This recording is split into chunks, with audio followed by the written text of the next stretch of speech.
Ok. Des boutons, vous pouvez utiliser des boutons existants que vous avez pris sur le web. Des boutons faits dans Photoshop, des boutons faits dans Illustrator, vous allez pouvoir les utiliser dans InDesign, bien entendu. Alors, sur le web, il en existe évidemment plein. Libre de droit aussi. Par exemple, ici, j'ai tapé Video Button dans les outils. Donc dans la partie images, dans les outils, j'ai demandé réutilisation et modification autorisée. Et type, oui, j'ai même pas précisé le type. Et donc voilà les boutons de lecture vidéo qui apparaissent, qui arrivent. Il y en a quand même plein, plein, plein.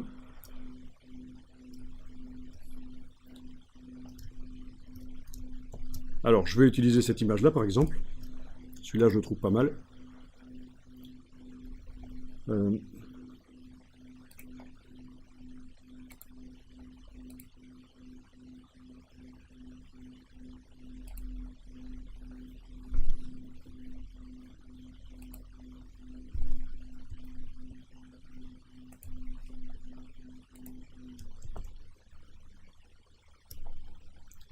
Voilà, voyons ça.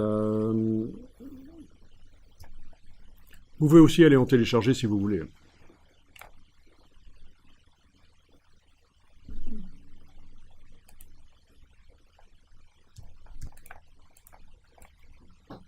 Je vais l'ouvrir dans Photoshop pour regarder un peu à quoi il ressemble, pour voir si j'ai bien téléchargé un bon fichier.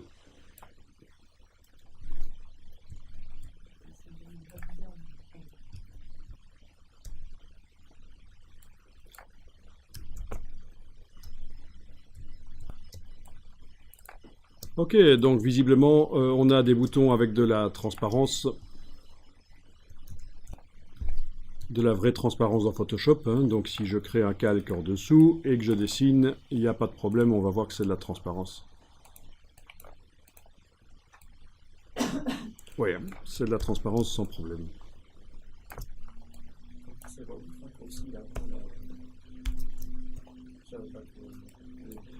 Voilà, donc si vous voulez utiliser ces images comme boutons dans InDesign, enfin cette image-là en tout cas comme bouton, il va falloir en tout cas ici en faire deux images au départ de cette image-là.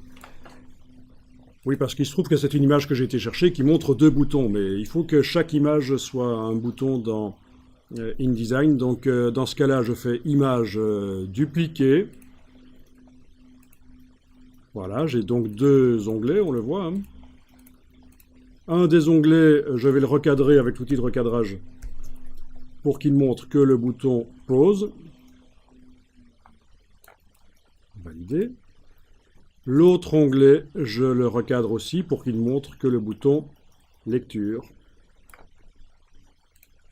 Voilà, donc j'ai pause et lecture. Le bouton lecture, je l'enregistre.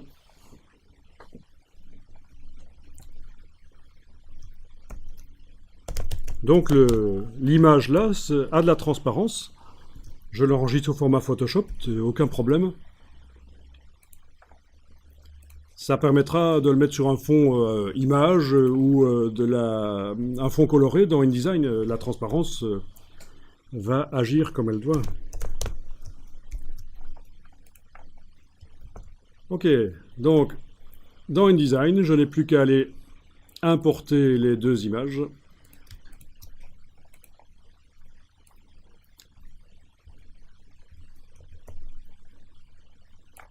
Voilà. Et l'image peut servir de base pour la création d'un bouton. Il suffit de la transformer en bouton avec objet interactif, bouton et formulaire, etc. Et faire toute la programmation.